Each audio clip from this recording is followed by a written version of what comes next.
Greetings, my name is Kalif, and there are many things that I love, like coconuts, mangoes, the warm sunshine, and the cool ocean breeze. But there's nothing that I love more than a good story. You see, there's a world of wonder that exists in stories. All throughout Africa, stories are told to pass on our history, our culture, and our knowledge from one generation to the next. Today, I want to share with you the story of Soli, the young Maasai warrior who confronts what it means to be a man. You see, Soli is in line to one day become the chief of his village, but first, he must prove his manhood by killing a lion. His father equips him with a shield and spear. His mother reminds him that the ancestors will guide him along his journey. Does Soli have the heart to follow through with his rites of passage and prove his manhood? Maasai Boy Heart of a Warrior by Kalif Price, illustrated by Vagabundo Divan. Near the Mara River lived a young boy named Soli. He was the son of the great Maasai chief, Libo. Today was a special day for Soli and the other boys. After years of learning the way of the Maasai, it was now time to fulfill a very important responsibility to become a warrior. Tradition held when a Maasai boy was old enough, he was ready to complete his Unoto ceremony, his rites of passage. Soli, today is a very important day, said Soli's father. Today, you must prove your manhood and show you are worthy to one day become the chief of our village. How must I prove myself, Baba? Asked Soli. You must go into the savanna and you must kill the great lion. Will you be with me, Baba? Asked Soli. I will be with you, Soli, but you must go alone, said the chief. But I will be afraid without you, Baba. Soli, a warrior must carry with him at all times courage, humility, loyalty, and most of all, heart. Take this spear and this shield. Soli turned to his mother. Mama, said Soli. Soli's mother wrapped him inside of her arms and hugged him close. My sweet prince, you will never be alone, said Soli's mother. You walk in the way of a great line of ancestors. They will guide you from every ray of sun to every star in the sky. Let them speak to your heart as you go on your journey. Soli hugged his mother one last time, kissed her goodbye, and walked into the savannah. Soli walked deep into the plains of the savannah in search of the great lion. He walked far until sunset, and then decided he should build a fire and rest by nightfall. Building the fire was easy. A herd of elephants passed Soli, breaking several tree branches. He gathered the broken branches, chopped them with the blade of his spear, and built a fire to keep him warm. As he sat beside the fire, he heard many sounds from within the brush. Though Soli was used to the dark night, and the sounds were familiar, they sounded very different since he was alone. Soli looked up into the sky and realized he was not alone after all.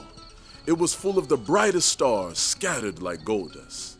Soli thought about what his mother told him. He knew the ancestors were with him. The wisdom they passed down through each generation prepared him for this very moment. The starlight of his ancestors gave him reassurance. Soli calmed his worries and got some sleep. He slept well through the night. What woke him were the warm rays of sunlight shining through the leaves of the tall trees. Just as he opened his eyes, he was startled by the sound of something rustling in the bushes. Soli pushed back the shrub with his shield and quickly drew his spear, only to find a small mouse. I can't believe I was worried about a mouse, laughed Soli. Just as Soli turned around, a loud roar blared in his face. Soli fell back, dropping his shield and spear. It was the great lion. Soli quickly jumped to his feet and ran as fast as he could. The lion was much faster than Soli, and he was quickly gaining ground on the young prince. He could hear the sound of the lion's large paws galloping closely behind him. Soli knew he could not outrun the lion. He was desperate.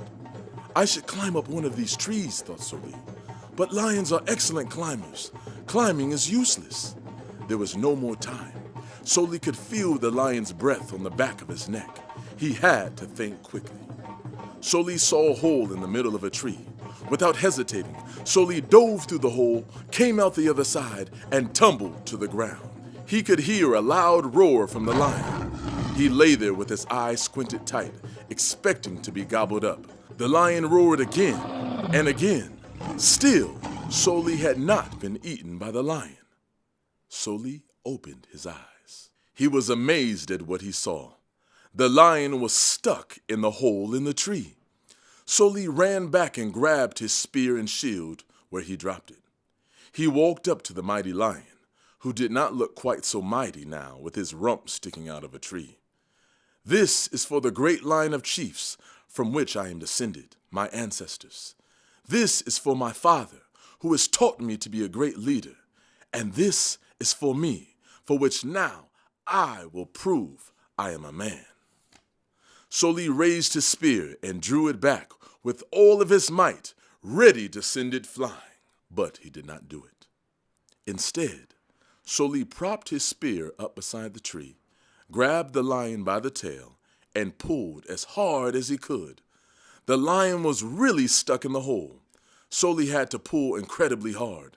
Soli pulled even harder, and out came the lion, which knocked him to the ground and landed directly on top of him. Soli tried to get up, but the lion placed his massive paw with nails drawn at his neck. Soli was paralyzed. "How dare you enter into my kingdom with shield and spear? I could kill you with one swipe," said the lion. "Please don't," pleaded Soli. "Give me one reason that I should spare your life." Because I was sent here to kill you, in order to prove that I was a man and receive my Baba's blessing.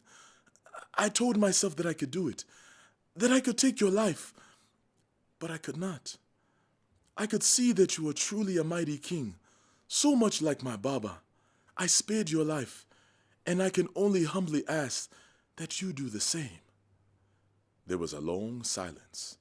The lion looked intently at Soli without a blink. "It is true. You have shown humility by sparing my life, and for that I am grateful. You are free to go." The lion turned and walked away into the lush savanna. Soli hopped to his feet and sprinted fast as a cheetah back to his village. As Soli approached home, he saw that his Baba, Mama, and the villagers were anticipating his arrival. As he neared, it was obvious to the others that Soli had come back empty-handed. Soli walked with his head hung low, past the villagers, and approached his parents. Soli's Baba turned his back and walked away. Without hesitating, Soli's mother wrapped her arms around her son. "Oh, my dear Soli, I am so happy that you are safe." "I am fine, Mama, but I must speak with my Baba," said Soli. "Yes, I know, my son." Soli walked toward his Baba. "Baba, I did as you told me. I went into the jungle with shield and spear aimed at the lion, but I could not do it. I could not kill him. He was a mighty king, just like you, Baba, and if sparing his life would make me any less of a man, then I was willing to take that chance." Soli's father turned around and looked intently at his son. "Soli, when I was your age, I too was sent into the jungle with a spear, determined to prove that I was a man. I searched for the great lion, and when I found him, I was faced with the same dilemma. In my case, I did what I knew to be the courageous thing. I took my spear and chucked it at the lion. Mighty as he was, he came crashing down like a fallen acacia tree. I could not believe what I had done. My heart was pained, and although my village and father were overjoyed with happiness, I vowed that when I became chief, never again would a boy prove his manhood by killing one of Earth's most magnificent beasts. But I don't understand, Baba. Why did you send me into the savannah? Why would you have me to kill the lion? Soli, it was a test. Any man fit to become ruler of our village must possess courage, humility, loyalty, and most of all, "Heart," said Soli. "Yes, my son, you have shown all of these qualities and more because your heart is filled with compassion. You will be a great chief one day, Soli, for you are a great man." Soli's father embraced him. He called forth the drummers, dancers, elders, and all of the villagers to celebrate Soli's rites of passage into manhood. The music covered the village as all of the young men danced the adumu well into the night. The adumu is a special ceremonial dance which means to jump in Ma, their native language.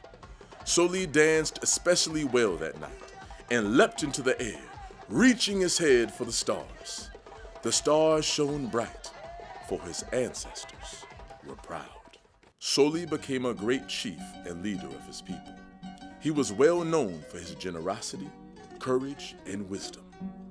Chief Soli required that all young Maasai warriors prove their manhood by serving as conservation stewards and protecting lions among other wildlife in the Maasai country.